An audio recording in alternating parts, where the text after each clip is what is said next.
My name is Ben Boothe. A few years ago, I had the pleasure of owning some businesses in Mongolia, and one of the businesses we looked into was pine nuts. In Mongolia, pine nuts are a big business because of the climate. It gets very cold there, and the relatively undeveloped area of the population, so that there's not many people that really want to harvest pine nuts. And so what happened in Mongolia was, in an area, let's say if you had 6 people or 10 people in a big area that said they wanted to collect pine nuts, they would announce that, but then maybe 1 or 2 of them would get up early in the morning and work till late at night, and so when the time was done, they would have most of the pine nuts. Well, what would happen?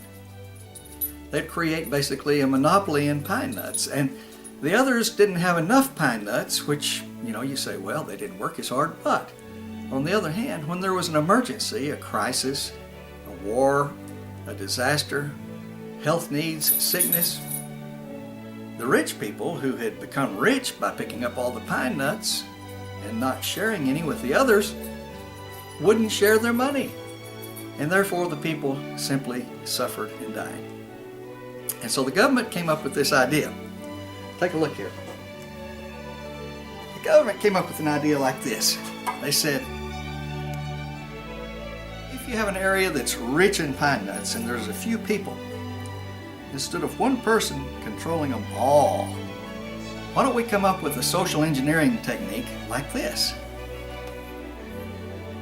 So that one person doesn't monopolize the whole economy. After this person, there's an emergency fund there.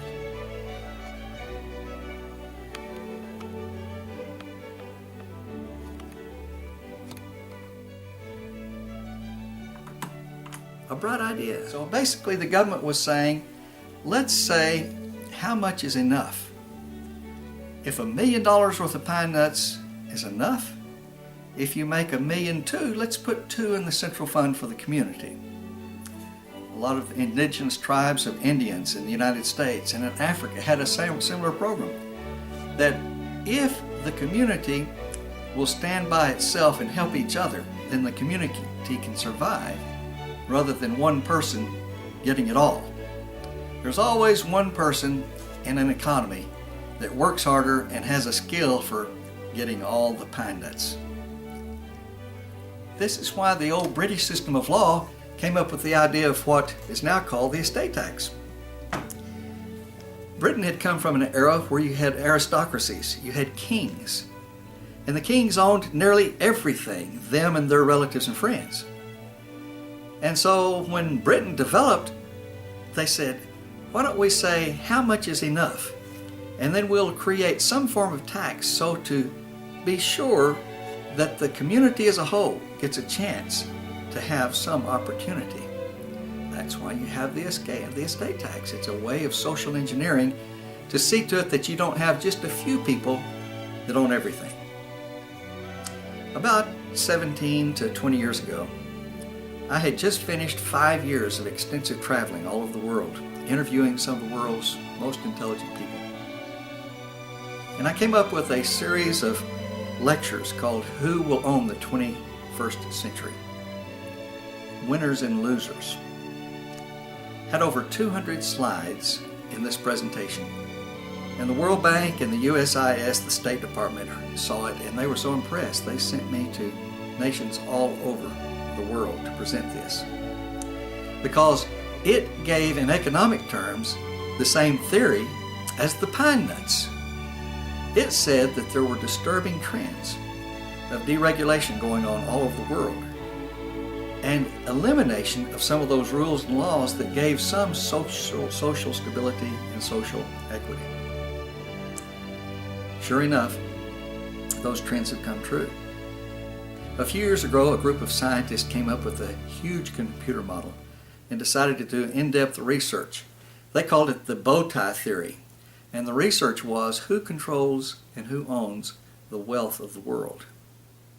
And what this computer system concluded was that of millions of businesses all over the world, that we had so deregulated and so emasculated many of the systems that were in place to create stable social communities that only a few, approximately 145 to 147 companies, controlled maybe 40% of the wealth in the entire globe. The same group controlled probably 80% of the income in the globe.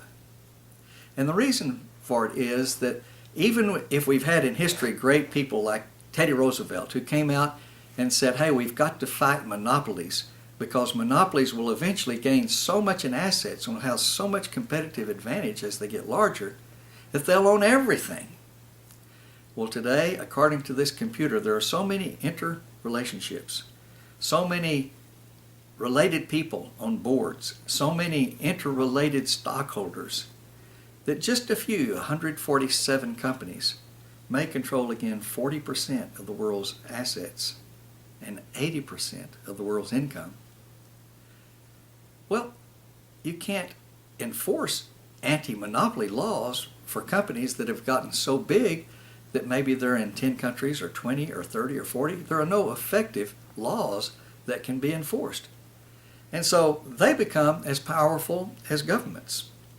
Unfortunately, they don't supply the same needs as governments. When there is a disaster such as an earthquake, or when there is social needs such as a war, or such as needs for infrastructure, highways, postal service, or all the things that make up a civilization and make us stable. And so, a few years ago, when I was making these presentations on behalf of the World Bank, we came up with a cycle that said something like this. If you have no regulations, you have absolutely spontaneous business. There are huge potentials for business growth and excitement and making things happen. But there are also huge potentials for unscrupulous people to come in and exploit and to take advantage of innocent people. Usually this period of entrepreneurship where there's absolutely no regulations usually leads to abuses, corruption, sometimes excesses. And if you look in America, the scene that we've had for the past 10 years, all the way from Arthur Andersen and their great abuses, and you see other companies that got bigger and all of a sudden they started abusing things, suddenly you see the abuses that go after a 20 or 30 year period of massive deregulation of the American laws to protect the consumer and to stabilize the economy. So no regulation in turn leads to social resentment, social destabilization, because no regulation tends to lead to concentrations of wealth, concentrations of power, to the point where they say that 1% of Americans may be controlling 90% of all the income that's made in the United States today. So deregulation leads to concentrations. Concentrations leads to social destabilization. And suddenly the difference, the level at the bottom that are struggling just to survive, they reach up and they cause political pressure and an outcry, and you have social destabilization, and they take over and they cause the government to say, hey, let's put in some rules here. This is not right. We need to fix it so that there's at least a reserve fund. Well, as you go to re-regulation, suddenly you have stabilization, because corporations, businesses, governments can plan. They have stability. They know better how to be stable. In the United States, the period of deregulation was in the early 1910s, 1920s. In 1927 to 29, we had total deregulation. Then you had the Great Depression. As a result of that deregulation and that Great Depression, we had all kinds of social instability. And then we had re-regulation. The period from 1940 up to about 1970 was the period of regulated economic growth, a very stable time of growth. We could count on what our interest rates would be. We didn't have these ups and downs, these booms and busts every year or two.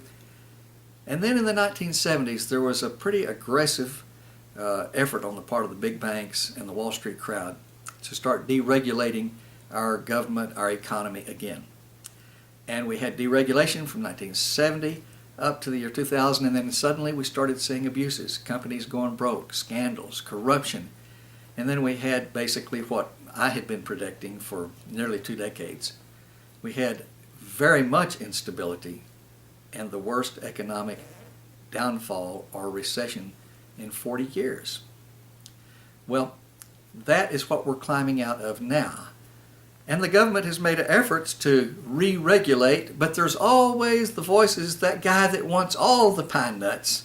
He doesn't want any regulations, and he doesn't see the big picture that you have to have something in place to take care of the stability of a society. Well, as we go through this cycle, you go to re-regulation, and then you go to stability, and then that causes resentment eventually, and then you go back into deregulation. When you go into deregulation, you have abuses, growth, monopolization, and then you have instability, destabilization, and then that leads to re-regulation. Where are we at now in the cycle today?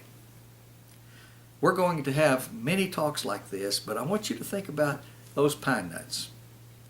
If you're one of the 6 people that doesn't want to get up at 3 or 4 in the morning and pick pine nuts, you're going to be one of the disadvantaged ones in that culture that has nothing, and you'll be a beggar on the streets, and you'll be ridiculed because that wasn't your bag. Maybe you were an artist, maybe you were a musician, maybe you were something else, but you didn't like to pick pine nuts. Well, what we're calling for is a balanced view. His Holiness the Dalai Lama in Tibet has said many times, the smart way in anything is the middle way, moderation. Use deep, wise, insightful thought before you make laws. Well, we're going to talk a lot about moderation. We're going to talk a lot about deregulation. And every once in a while, we're going to have a bright idea. A bright idea. And when we have a bright idea, we'll put it here and share it. We look for your input. Email me at benboothe@gmail.com. That's BenBoothe@gmail.com, or look at us at benboothe.com.